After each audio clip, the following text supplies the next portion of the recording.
ہم اکثر گاتے ہیں بنیا حلیم چھڈ آیا شان نو، کھرلی ملی چھڈ آیا آسمان نو۔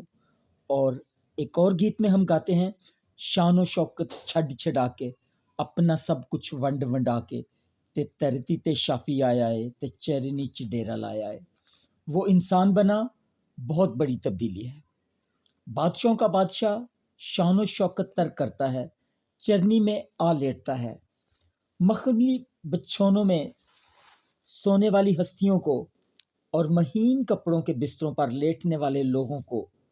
بادشاہوں کے بادشاہ کا چرنی میں لیٹنا کاش سمجھ آ جائے۔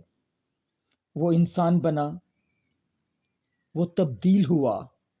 وہ ہمارے لیے تبدیل ہوا۔ اس کے آنے کی یاد مناتے ہوئے کیا ہم تبدیل ہوئے؟ کیا ہم میں کوئی تبدیلی آئی؟ وہ ہمارے لیے انسان بنا، کیا ہم اس کے پیار میں انسان بننے کی اور دوسروں کو عزت دینے کی صحیح اور کوشش کرنے کے متمنی ہیں؟ پہلا پطرس 3 باب کی 11ویں آیت میں لکھا ہے، وہ بدی سے بھاگے اور نیکی کرے، وہ صلح کو ڈھونڈے اور اس کا پیچھا کرے۔ افسیوں 6 باب اس کی 15ویں آیت میں لکھا ہے، اور پاؤں میں صلح کی انجیل کی تیاری کے جوتے پہن کر۔ عزیزو، عدن کی عورت کو ہوا کا نام تو آدم نے دیا، جبکہ عدن کی عورت کی شان و ایمان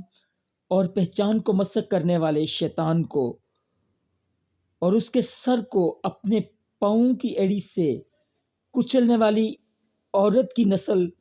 جسے خدا نے سب ناموں سے اعلیٰ نام دیا، عہد حاضر کی عورت، اجدی ناری، جسے ماں مریم دلال کہتا ہے کہ ہر وہ عورت میری ماں ہے جو خدا کے کلام کو سن کر اس پر عمل کرتی ہے۔ کیا آج کی عورت اپنی بہو کو اپنی مانند، آج کی جٹھانی اپنی دیورانی کو اور دیورانی اپنی جٹھانی کو، نند اپنی بھاوج کو اور بھاوج اپنی نند کو اپنی مانند پیار کرنے والی تعلیمات پر عمل پیرا ہو کر یسوع کی تعلیمات کو اپنا مقصد حیات بنا کر، مسیحی تعلیمات کو اپنی روایات بنا کر نئی پیدائش کے غسل کا ارادہ کرتی ہے؟ آج کی عید ولادت مسیحی ہم سے یہ تقاضا کرتی ہے کہ جس طرح یسوع تبدیل ہوا،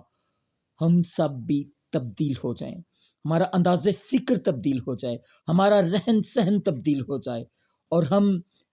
حقیقی مسیحی اقدار کو اپنی زندگی کا حصہ بنا کر حقیقی مسیحی بن جائیں، تاکہ ہمارا نئے یروشلم میں داخلہ اس کی قدرت سے، اس کی محبت اور مہربانی سے ممکن ہو سکے، اور خدا کا کلام، خدا کا کلمہ، خداوند یسوع المسیح ہمیں بے عیب کنواری کی طرح خدا باپ کے حضور میں کھڑا کر سکے، اور ہم اس کے حضور بے عیب حاضر ہونے کی صلاحیت اور مسا اس کی قدرت، اس کے فضل اور اس کی مرضی سے پائیں۔ یسوع کے نام میں